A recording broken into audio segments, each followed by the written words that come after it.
Hi, this is our video recording discussing Chapter 2 in the Methods and Strategies for Teaching Students with High Incidence Disabilities book. We're just going to start by introducing ourselves. My name is Gianna Gazzillo. This is my second year teaching on an emergency permit. Last year, I taught at the elementary level, and I was a resource teacher. And then this year, I am teaching at the middle school level as a resource teacher. So I have two very different experiences to relate to this reading. And I'm Luke Helton. I'm a first year teacher at Wabash High School. Prior to that, my experience was as a paraprofessional at Manchester High School. And yeah, that's kind of the extent to my experience. Cool. So we are just going to facilitate this discussion by going through each topic of the text and just kind of briefly discussing it, but then relating it to our personal experiences as teachers. Since Lucas is a newer teacher, a lot of it might just be him asking questions, whereas more so I could relate it to my experience, and then we could kind of learn from each other and collaborate in that way.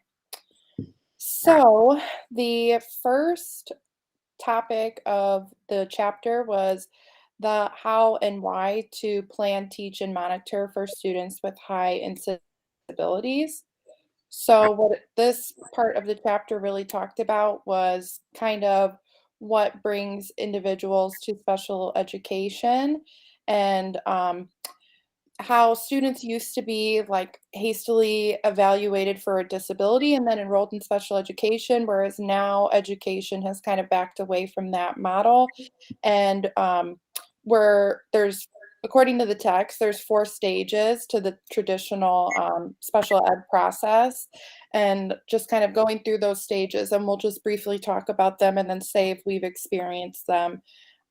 Lucas and I were just talking started recording, and the first stage is the pre-referral process, and he had mentioned that he has never experienced that, and I have not really been a part of that either, the pre-referral process. But the text just goes on to say that their theories are kind of explored about why the student is having difficulties, and verify that the student is having a learning problem. So I guess, Lucas, if you could just say, if anything, like when I think of this, I think of like sort of like the curriculum and like how easy it is for a student to access. Like, are they having a learning problem, or is there just like, is the curriculum not accessible? Hmm. So, and I know you only have 4 months of experience to go off of, but have you been in the general education settings at times maybe seen like students struggling that maybe it's not so much due to like their disability, but like the accessibility of the curriculum, if that makes sense? It's so in the general education setting, I haven't witnessed this as much yet. I haven't had enough time with my students or, done enough progress monitoring on, especially on students in a general education setting to, really come to a conclusion at this point. What I can say is I do have students who I work closely with in, let's say, like my resource room.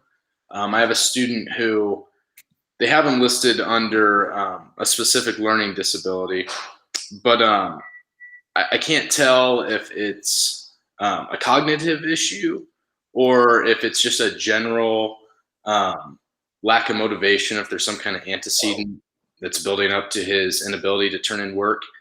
Um, I think it's maybe out of my realm to come to that conclusion, which would kind of be leading into um, what the pre-referral would be for.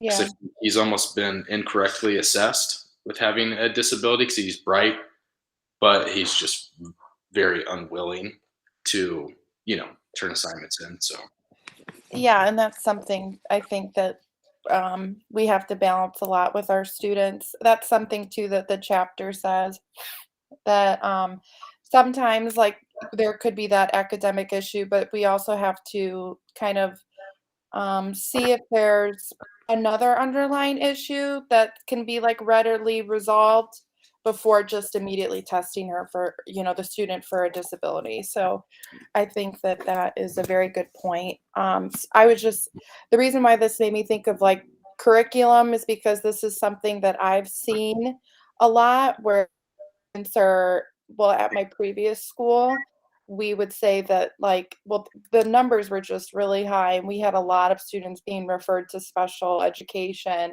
like an obscene amount that it was not normal. So, but we like kind of looked a lot like, well, is there an issue with the does the student actually have a learning disability if they're struggling with this, or is the curriculum just not accessible for them? Mm. So that's why my mind went there, but I do agree that there are sometimes other, like, behavioral factors. So just moving on, then the text goes on to say that after the pre-referral, there's a screening, and then after the referral, there's an evaluation and the eligibility determination. I have had experience with this, like being a part of an eligibility determination conference, and they could be interesting sometimes. Have you ever had experience in Mm. that? No? No, Yeah, so I've only been a part of 2, and, but each time it was, again, at the school where I felt like a lot of students, like, were, sometimes maybe it was too easy to refer them to special ed, I felt like, and, the my cooperative I was working for at the time was really pushing back on what eligibility determination we thought she was gonna have. And it ended up kind of being sort of a heated argument, not heated, but it was tense between the school psychologist, myself. I mean, the student was like a star student, like mm, nothing bad. Like her test scores were good, um, her grades were good. She was a good performer, but the parents were saying she'd go home and kind of have like a breakdown every day about school. So anywho, just a side note that sometimes those aren't always as cut and dry as we may like them to be. and And then, so after that, I they can what one were you question gonna say? I Sorry. do have.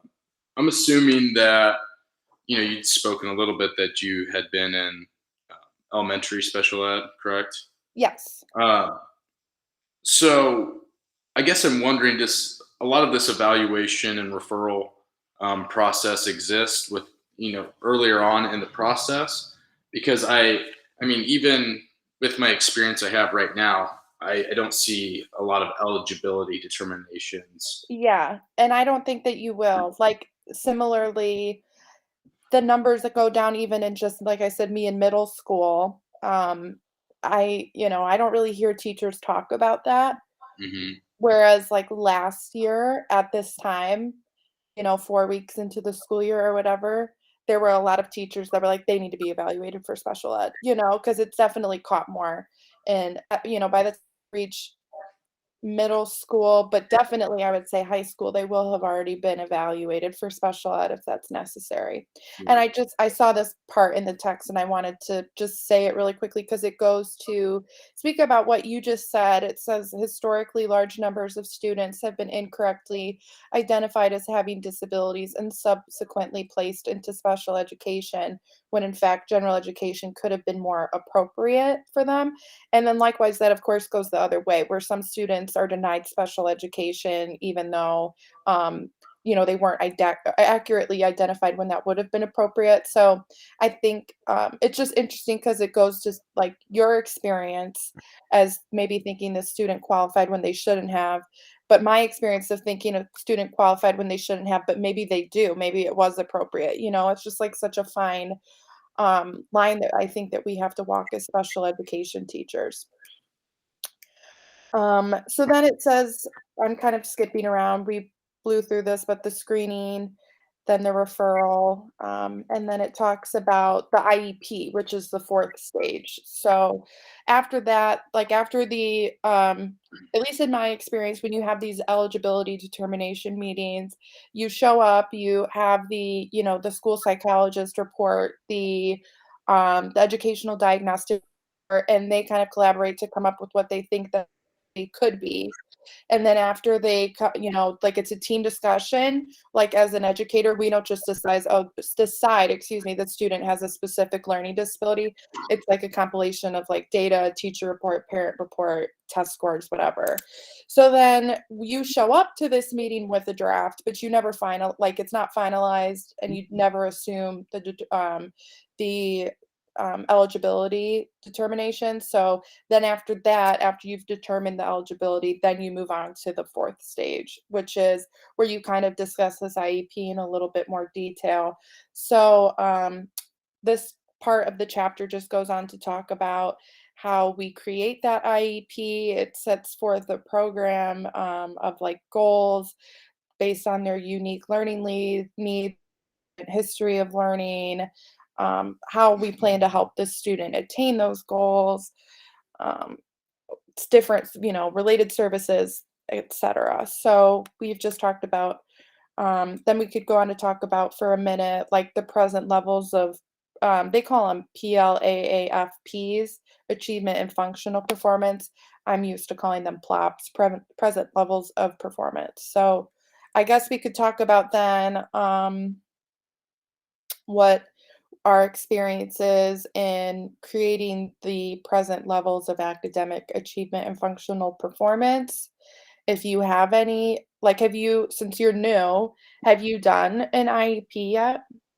No, my first review is going to be no, this is September, early November. So my cooperating teacher and I will start kind of digging into that probably the end of this month, just so I can kind of get a lot of experience Yeah, within Link DOE. I think that's what. yeah, yeah. What's the I don't know if they do uplink anymore. I think it's something else. But that's good that you have a cooperating teacher to help you, because last year I literally was just like thrown in to IEP. Like I started in November at my school, and then within a week, my first week, I had an IEP. Thankfully, like the IEP was already done, but it actually was nice because I got to experience like how an IEP meeting was. So then when a couple weeks later I had to write my first IEP, I had a better idea of like what needs to be in there. But that actually I feel like is probably my strongest aspect of as a special education teacher, is doing my present levels and my IEP. So if you ever need anything, feel free to reach out. But sorry, that's my dog. So for the present levels, at least how I was taught to do it was to discuss like 2 points of data, at Mm, least two. You should have like three. So it's never just the students, like if you're talking about their achievements in reading, you wouldn't just say their grades, right? You would say like you would maybe do test scores too, and then if you have like an intervention program, you would include that. And then so you have multiple forms of data, so you really get an idea of where the student's at. And then it's not just academic. There's the like background information, medical history, social skills, functional skills, things of that nature. Let me yeah, and do this really quickly and make sure I'm not missing anything. within the IEPs, I've only been granted access to the online platform just this week, so I'm just Oh, now digging into it. I have my IEPs. I've got 8 students on my caseload, which is actually really. wow, I love that for you. I have 27. That's all my. Well, next year it's going to get real because then I'll have 22. But Yeah, but yeah, my teachers have been gracious enough to guide me through the process, as well as this special education director is watching me like a hawk. yeah, So yeah, which I've got a lot of guidance, which is good. But yeah, yeah, that's in nice. terms I of feel that. levels, like produce myself, I haven't really dug deeply into that. I have read quite a few goals, the do's and don'ts, um, as well as gone through accommodations, but Yeah, present levels, yeah, I haven't as much. okay. They're definitely less intimidating than they sound. Like, it's really just like a narrative of how that student is currently performing. you always want to include something that's really big is strengths as well as weaknesses. Mm. Like never just say the student's really struggling in decoding and this and this and this. Like you always want to say, strengths about the student in each like each area of the present level too. So that's something that I learned last year that I thought was really helpful. And then that kind of segues into goals. And I've sat in on one case conference, and the good thing about Wabash is we highly emphasize the strengths, and we always start Yeah, with that. Especially yeah, with parents, parents or guardians, I should say. Um, Everyone loves to hear the strengths, yeah, yeah. so. That's huge. I always tried to, just not even just with IEPs, but just in my, like, teaching experience, like, I never want to just email parents about bad stuff. No. So even if it's something good, I'll shoot an email, like a couple students really blew me away last week, so I emailed the parents, or even if it's just something small, because what's really big for one student isn't as big for another. But that way, when you do have bad news, because it'll happen at some point probably, like, it just kind of you've developed that relationship and it's easier. So, sounds like you have great background on that. Yeah. Um, the next part, and it just says, even in the text, at the heart of IEP is the statement of the goals. I would disagree. I think that the heart is the present levels, and you'll see when you do it, like when you have the IEP, your present levels are about this big, and the goals do take up a decent amount of time because you have to do baseline data. So where the student is now versus where you want them to be, you have to say the standards. We'll get into it, but I think the present levels, it's like the most important because you don't have the goals without the present levels. So that's just my opinion. But so then you make goals and you can make them like academic, you can make them socially based, you can make them functionally based. And the biggest thing I'm just like looking through right now, you have to think about what you expect of the student in one calendar year or one IEP cycle, and then the observable outcome. And just really what my experiences is to make your goals readable to the point that anyone could understand what you're talking about, Mhm. because I've had hold on, I'm going to shut my door for a second because I think my house is about to get loud. We're doing construction. But we I inherited a lot of goals last year that I did not even know how to score, and that is really hard because that obviously affects, like, the reliability of your data. But, like, I had something that was like a student will, and this is just, like, a really broad example, but they'll write an essay to 80, and I'm like, "Well, what's 80% to me is very different than what's 80% to probably the person who wrote this goal," because, the previous, progress monitoring data, they were at 100, and when I had them right, I was like, "This is a 60."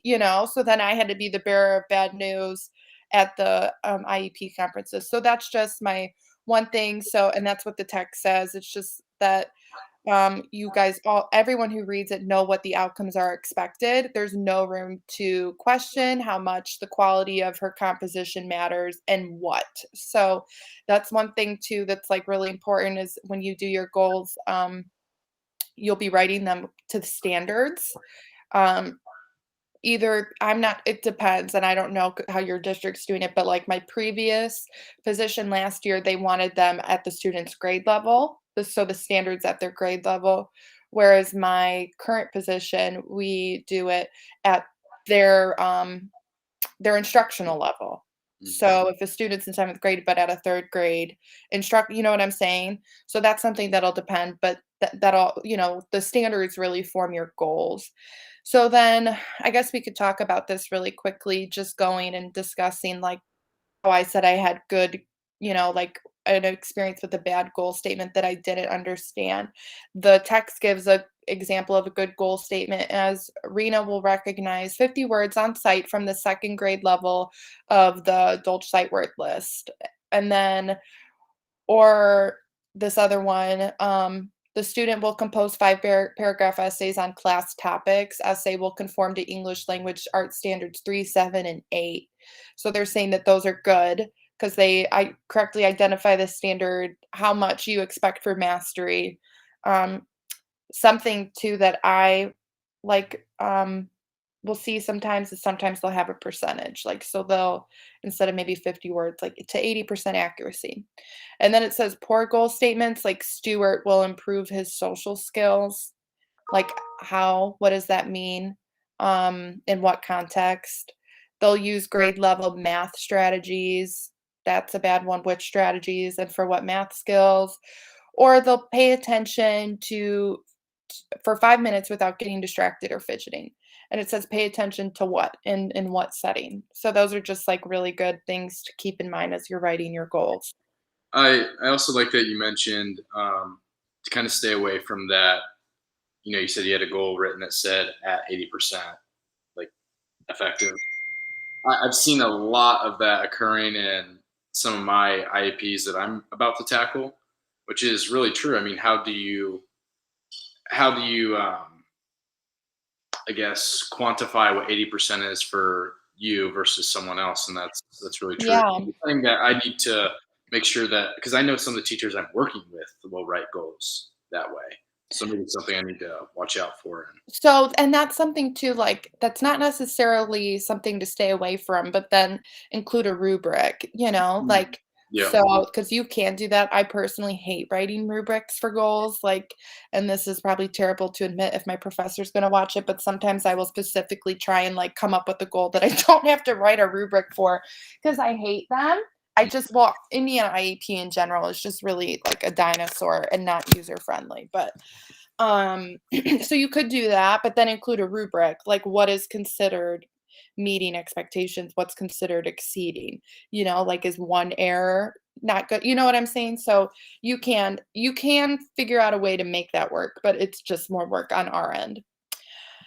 So and it mentions that too, benchmark statements instead of short-term objectives. You could do benchmark statements or even the rubric. And then after that, the text goes on to talk about specifically designed instruction.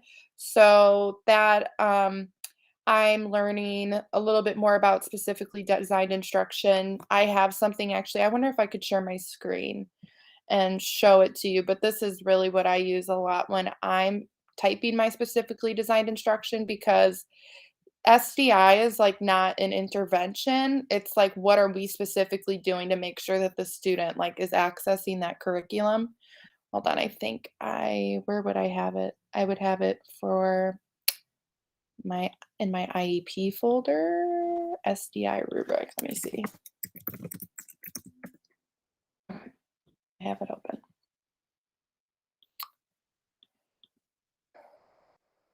I don't know if I could share my screen. If not, I'll just it looks like I'll present. present A now. Yeah, tab. Okay, wait, I'm gonna do that. So I have this, and I could share this with you because this will help when you go along to do your own SDIs. I actually found this in one of my previous classes when I had to like do something about specifically design instruction. But this is a really good example of what good SDI is. Like, is it gonna be direct? How will it be delivered? What is the instruction? Like, is it reinforcing things? Is it breaking down the steps? And then how? And then in what? So, and this is really nice because it's color coded. And even though it only gives you like, r- the academic areas, I was able to like kind of follow this sequence when I was doing my SDIs. And it worked out really well for me. Even like my district director was like, wow, you understand SDIs better than most of our veteran teachers do. So I'll share that with you if you need it whenever you get there. yeah, I would really appreciate that. I look for Super helpful. yeah. Okay, and then just moving along because we're still pretty far behind. So I'm just gonna kind of blow through this part here. We talked about SDI. Service delivery is like, so who's going to be making up that person's like team? So, like, will they have a special ed teacher? Yes, if they have an IEP, a general educator, maybe therapists. If they, where these specific services will take place. Will it be during classroom instruction? Will it be one-to-one counseling services? Where will they be provided? So it'll always say either like in the general education setting or the special education setting. Um, the duration. So the number of minutes per day, how frequently per week, blah, blah, blah, blah, blah. And then how each goal is addressed by one or more of the specific services. That's something that is good to know because just something I've seen, like, if you have a goal, you have to have minutes supporting that goal. So I can't have a functional goal, but not be providing that student's service time for that goal. So that's just something to note as you get to that point in your IEP writing. And then it briefly talks about the 504. Are you familiar with the 504? Like, have you ever worked with, I mean, we really wouldn't as special ed teachers, but I didn't even know what a 504 was until last year. I know what a 504 is just from some of my former classes. Mhm. And I was supposed to go to a review of 504 plan, but I had to cover. So no, I'm not super familiar with the 504 plan. Yeah. Yeah. Yeah, I mean, we don't do, like, a whole lot with them anyway, but, I didn't like I said, I didn't even know what a 504 was, and I mean, it really is, like, a lot of kids on the 504 could have the same type of accommodations, but they're not, like, at least my understanding of it, it's very similar, and they have to have a condition, but it doesn't, like, specify, and they don't get federal funding from that 504, so then it goes on to talk about how the team develops the IEP, which we kind of discussed, and then relating education plans to general education is the next topic. So it says to relate it to the curriculum standards, which already talked about. There's no separate curriculum standards for special education. Even students who are like below will be doing like content connectors, at least in Indiana. So there's that. And then the next thing is the need for collaboration and co-teaching, which I feel like we could talk about just like really briefly about because this is my last year. Like I said, I was elementary, and so it was more so pull out, and I had to collaborate, but it was more so like it was kind of me on my own. Whereas this year I'm going into classrooms, right? And I'm supporting these general education teachers a lot. And they're all obviously very different and have different ways of doing things. And it's a completely different experience. But like, how has co-teaching been going for you? Are you fan of it? Is sometimes you're like, I don't know if this is the most effective way to be doing things. What's your opinion? Yeah. So some days I feel like I'm really on top of it, and some days I feel completely lost. Um, Welcome typically, to teaching. yeah, yeah. Because some days I feel like I'm helping out a ton, and then other days I'm like I'm just sitting here and I've done nothing. Yes. Um, I typically run into that with English. Um, my experience as a para, I was assisting in math, and I really love math. So that always came natural, and I still co-teach. Well, I assist in a mathematics course, and that's fine. But English always trips me up because sometimes, you know, it really, like you said, depends on the teacher too. Some teachers have time for work, um, or their lectures don't necessarily allow me to assist during that time period, and sometimes it does. And I guess I've been asking my coworkers too, my other two special ed teachers, how I can become more involved or what advice they have for me when I do feel lost. And I'm just Yeah. sitting there like, I don't want to interrupt class, but I also want to be helpful. So I guess with your experience, what advice would you have? Yeah, that's really great. So I don't like, at least in my experience, it's really helpful to have like a copy of their plans or like we do our online courses through this software that I hate. It's called Buzz. But so they have me in their Buzz account. And so then like I have access to all my students' grades and the assignments and stuff like pre going into the class. So Thursday nights are my plan nights. So I take a look, and most of the teachers, all the teachers have their stuff done by then. And I take a look at like what's coming up. And some things, like if my students, if they have notes up that are coming up, the teachers will upload copies of the notes. So what's something I could do is like print out a copy for myself, I print out a copy for the para, and then I print out extra copies for students who are absent, and then I also print who are going to be absent because we have quarantines all the time. And then I print out copies for students who maybe like their handwriting isn't legible, but I still want them to follow along. So I'll white out things. Like that's something that I've found. So that's just kind of how I plan to go into the classroom, is just to be familiar with what we're covering and, kind of the way that's going, and then just make sure I have whatever resources. I always bring highlighters. Like that's something I could even do, is just like go and highlight text for my students if I notice they're like, sometimes notes can get overwhelming and they're like, what am I looking at? So sometimes like just stuff like that, post-it notes. I always bring stuff like that into the classroom. Um, as far as though like feeling like sometimes you're just sitting there, I think that just comes with the territory of push-in, which is what I'm accepting, because I'm very used to being so hands-on last year. Whereas this year, a lot of times I am just sitting there. And if it's something as simple as just like, um, tapping on the student's desk to make them focus or highlighting something, sometimes I'm like, why am I the one doing, you know what I mean? I don't know. I just feel like, and this is just like a very open conversation, but sometimes I like the idea of pushing in inclusion, and I really do. But when it comes to me as a teacher, at times I'm like, I don't know if I feel like a teacher as much as I feel like an assistant, like you said. And that's something I'm struggling with. But I will say, I think as the school year picks up, you'll notice yourself teaching more. And like right now, at least in one of my classes, I already have like my students who I've developed a good relationship. They come back to my table. They're like, "Can I sit by you?" And I sit there, and they do get lost, and then I, have to reteach that concept to them really quickly off to the side. So I hear ya. Like, I don't know if it'll ever get completely better, but that I think comes with, like, the collaboration aspect of it, and that's something that I haven't seen in either this year so far of my experience or last year.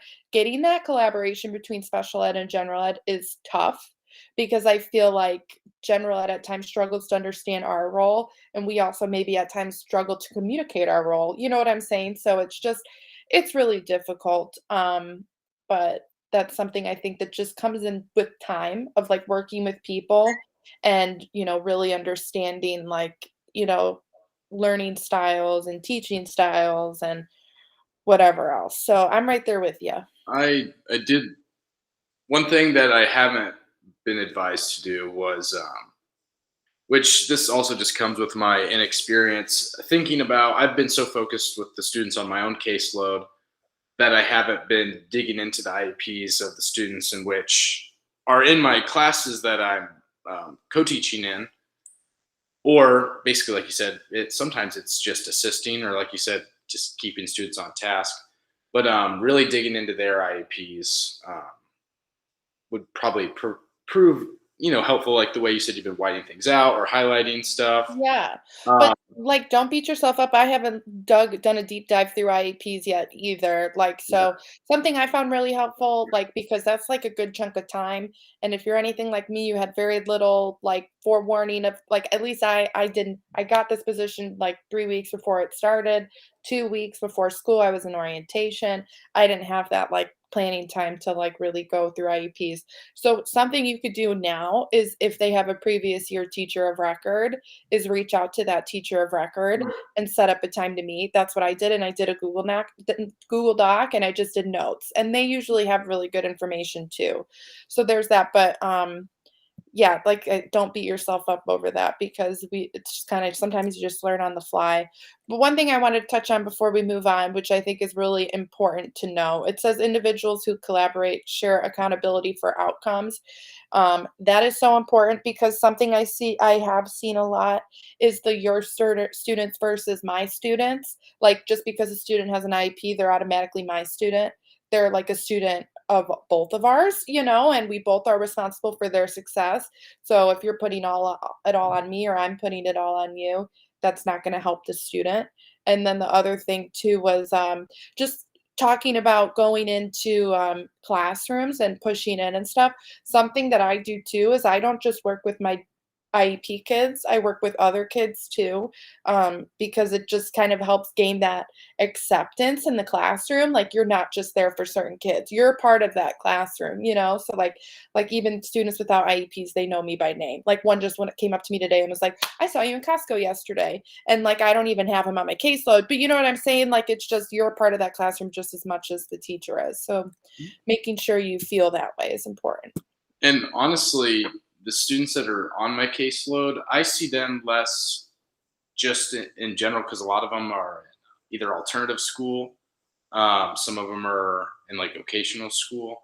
So Okay. really, the crazy part is I'm getting to know students that, which is also kind of concerning me because it is hard to reach out to some of those students because they're literally not in my building.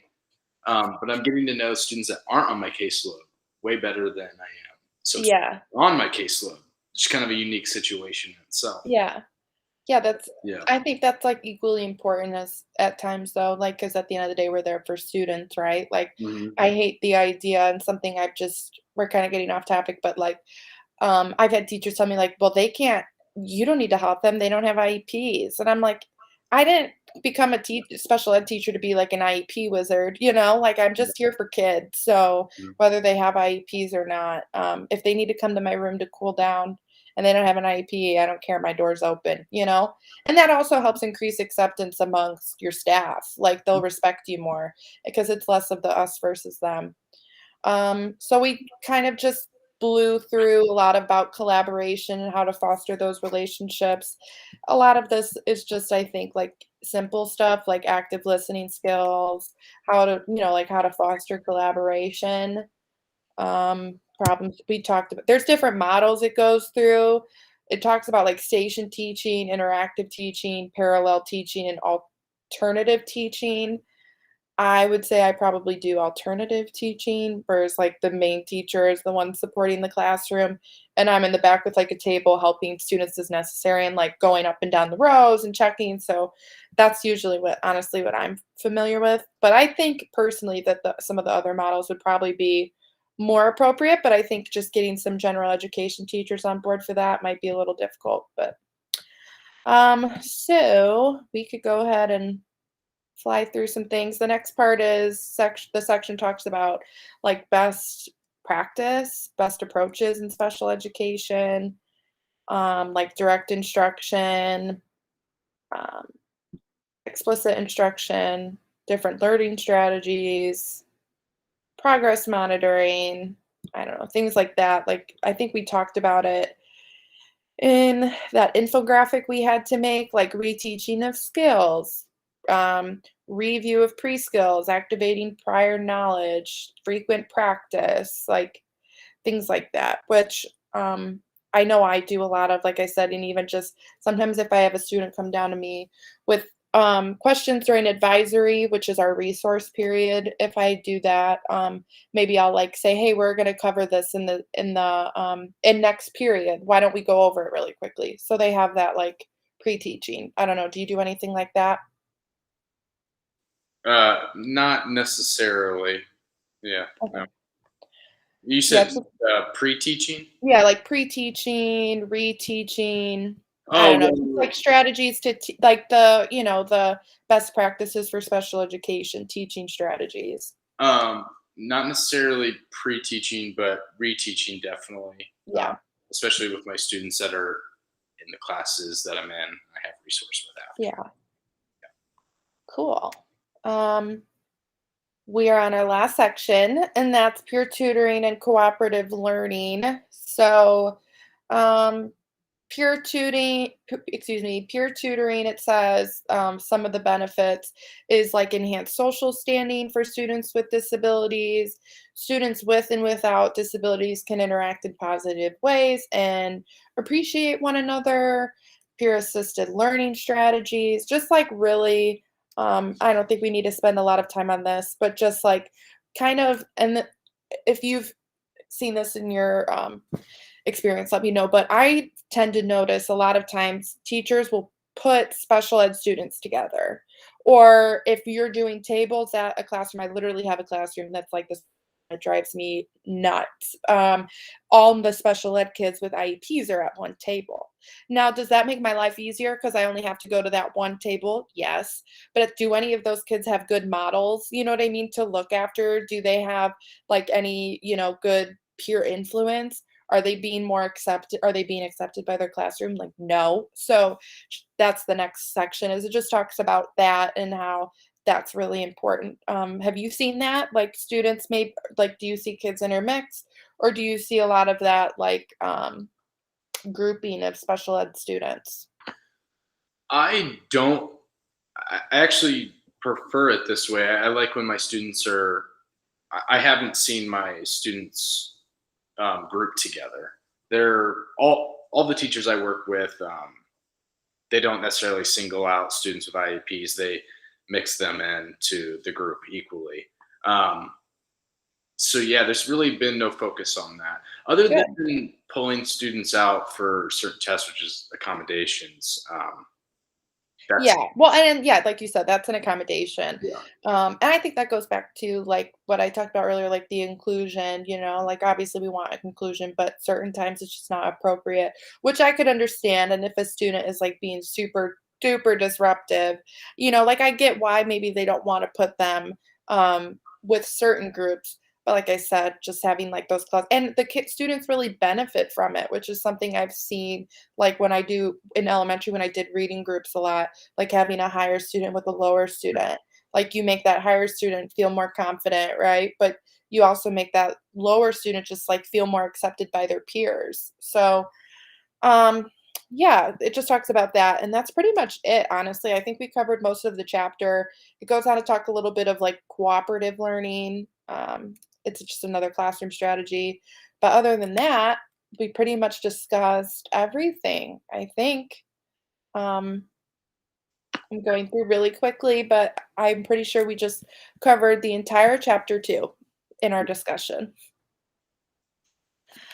All right. Well, thank you for watching this recording. If you have any questions, please let us know in the comment section. Thank you.